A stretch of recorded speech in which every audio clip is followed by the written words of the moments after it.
wacan oo wanaagsan khaarta hawada nagala socotay meel walba aad joogtaan iyo si walba aad noo maqlaysaan ku soo dhawaada war waxaan dariyo dibadba idinka hayno oon halkan idinku soo gudbin doono haddii eeba yiraahdo qodobada wararkeena ugu doorona waxaa ka mid noqonay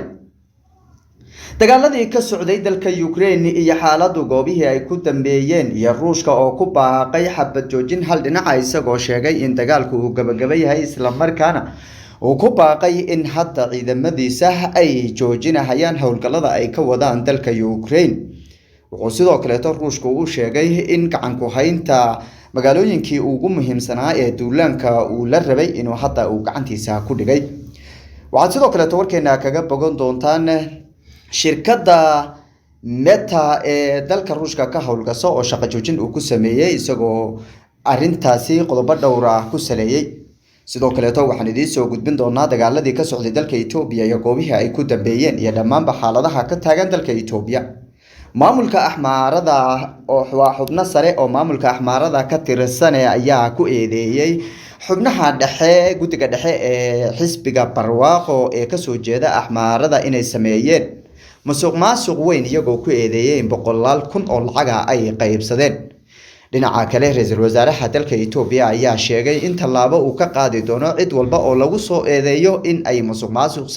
sameysay wuxuuna sheegay in baadhitaan lagu sameyn doono haddii lagu helana tallaabo sharci ah laga qaadi doono qodobadaas iyo kuwa kale oo faahfaahsan ayaad warkeena kaga bogan doontaan waa maalinimo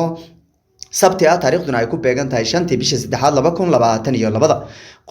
qodobadaasi oo faahfaahsan ayaan warkeena ku eegi doona waxaan istuuriyahay gula sugan Maxamed Wacane oo ka faallooda xaaladaha geeska Afrika isla markaana isha ku hayay xaaladihii dalka Ukraine iyo dhammaan caalamka waxaan soo aad baad maadsantahay sinta aan ku bilownay dalka Ruushka xabad joojin hal dhinac ayuu ku baaqay baa leeyay dagaalkuna wali waa socdaa baa leeyahay ila xogagaal ayaa sheegay in caasimada wali ay kantaaladu qubta ku hayaan shacabkiina wali qaxay Ukraine oo ay xuduudaha u baxayaan xagee xaalku maxaa u dambeeyay aad baad maadsantahay arrimaha ugu waaweyn ee Ukraine maanta ka taaganay waxa kamid ah in Ruushku uu ku dhawaaqay xabad joojin hal dhinac taasi ugu goleeyahay in uu dagaal ka wadi doono magaalooyin ay kamid tahay magaalooyinka xeebaha iyo sidoo kale magaalooyin asaga target uu ka dhiganayo oo leeyahay dadku waa in ay iskaga guuraan halkaasi oo la rabo in uu howlgallo uu ka fuliyo maanta magaalooyinkaas waxa kamid ah magaalada Mariupol iyo magaalo kale ayadana muhiim ah oo la yiraahdo Volnovakh magaalooyinkaasi ayuu sheegay in uu ka fulin doono howlgallo heer caalami ah halkaasi oo uu uga goleeyahay in uu ka difaaco badda madow magaalooyinkani dhamaantood waa magaalo xeebadyo waxayna darisiin magaalada Kherson oo maalidooda uu qabsaday ciidamada Ruushka ay qabsadeen wasiirka gaashaandhigga oo hadlay ayaa sheegay in arintaasi looga goleeyahay sidii duulaankan lagu qaaday dalka Ukraine qaabkii lagu soo afjari lahaa iyo sidoo kale qaabkii asagana ciidamada Ukraine hubka looga dhigi lahaa sidoo hadalku dhigay waxaan magaaladaas sheegtay Mariupol horey ayaa la sheegay in Ruushku uu qabsaday dagaaladu waxay kamid ahaayeen goobihii dagaaladu ay ka soo baxeen oo ugu horeysay marka Ruushku masaldhigyadiisi iyo wuxuu xoojinayaa maadaama ay magaalooyinka uu gacanta ku dhigay strategic kale ayuu dheerayaa misane duulaanka gabi ahaanba uu joojiyo micnaheedu targetka uu lahaa uu ka gaaray haddana wuxuu ku baaqay in ciidamadiisu ay iskaga baxaan may wax target oo hadda la gaaray oo la dhameeyay ma jiro dagaaladuna way socdaan Ruushkuna fariimihiisa uu u dirayo muwaadiniinta dalka Ukraine way fara badan yihiin mar walba awaamir iyo sidoo kale fariimo hawada uu u marinayo dadka shacabka in ay ka feejignoodaan dagaalada halkaasi ka socdo sifa ay waxyeelo uga soo gaadhay dhinacooda ayuu mar walba ka digayaa dhanka ciidamada Ukraine waxay wadaan difaaci iyo sidoo kale howlgalladii ugu ballaarnaa oo ayaguna ay rabaan in ay iskaga dulqaadaan cadawga ku soo duulay dadku waxay ugu jiraan safaf dheer sidii ay ku fuuli lahaayeen ama ay ku heli lahaayeen tigidhada tareenka oo ay uga baxayaan magaalooyinka waaweyn ee dagaaladu ay ka socdaan waxaana muuqato in haddii ciidamada Ruushka ay qabsadaan magaalada Kiev halkaasi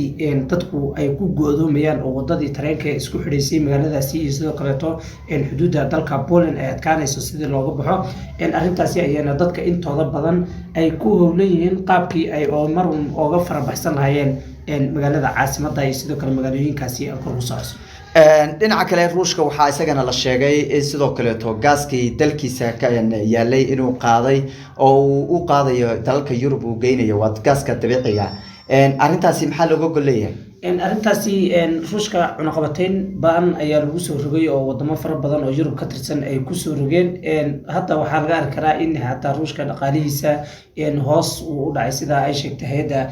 lacagta adduunka taasi oo aad moodo in bangigii dhexe ee dalka ruushka wada shaqayn fiican ayna kala dhaxaynin waxaana dhaqaalaha ruushka lagu sheegay inuu hoos u dhacay 30% taasi ayaa sababtay in wadanku uu raadiyo wadamo wali saaxiibtinimo uu leeyahay oo Yurub ka tirsan kuwaasi oo uu iibgeyn karo gaaskiisa dabiiciga Yurubna waxaad moodaa 99% inaysan ka maarmin gaaska dalka ruushka أنا أنا دين عدل كإثيوبيا محمد أو إن سراكيل سرسرة أما حمنا سرسرة أو كتر سندجان كحمارة ضايع شيئين أما كأذيان إن حمنا سرسرة أو حسب قد حق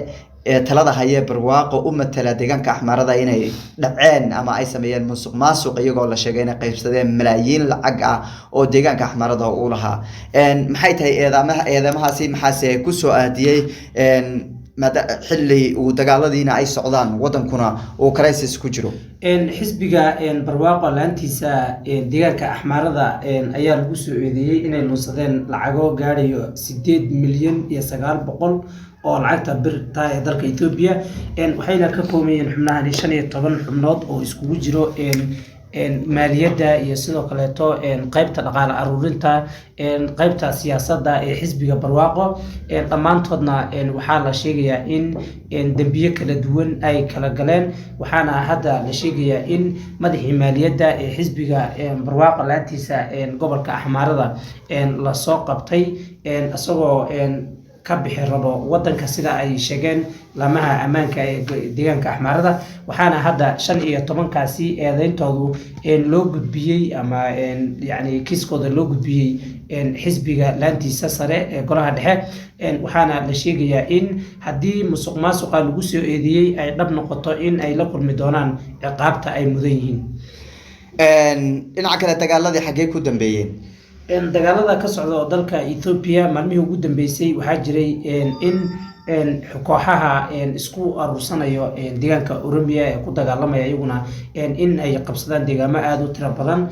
si waa urka OLA dhanka kalena deegaanka axmaarada iyo canfarta iyaguna waxaa ka socda loolan ay rabaan in ay kula wareegaan deegaamadii hore ay u qabsadeen kooxda TPLF waxaana halkaasi lagu arkayay xooga TPLF oo isku soo aruursanayo deegaanka axmaarada xuduudda uu leeyahay deegaanka canfarta iyo kan axmaarada laftirkiisa asagana hawlgallo kala duwan ayaa ka socda oo ay qaadayaan ciidamada militariga dalka Ethiopia iyo sidoo kale ciidamada Fano oo ku sugan ayaguna deegaamada xuduudda ay leeyihiin Tigray wadahadaladii lagu soo afjarayay colaadda ka taagan dalka Ethiopia ee dhinacyada mucaaradka la iskugu yeedhiyay ee bilihii ugu dambeysay oo qabanqaabadeeda ay socotay iyadoo xagee ku dambeeyeen wadahadaladii waxaa la rajeynayay inay sida ugu dhaqsiyaha badan dhacaan laakiin waxaad moodaa in ay mar walba wax sii halaabayaan oo waxba dhacaynin madax u hadashay guddiga hirgelinta wadahadalada dalka Ethiopia ayaa sheegay in ay wadahadaladu meel fiican marayaan laakiin ma aysan shaacinin goorta rasmiga ay dhici doonaan wadahadaladaas aad iyo aad baad u mahadsantahay kaasi wuxuu ahaa Maxamed Wacane oo inala socodsiinaya xaaladihii ugu dambeeyay ee caalamka daawada leedii kana waad mahadsantihiin warkan warka xiga intaan ka gaadhaynana waxaan idin ka tagaynaa nabadgelyo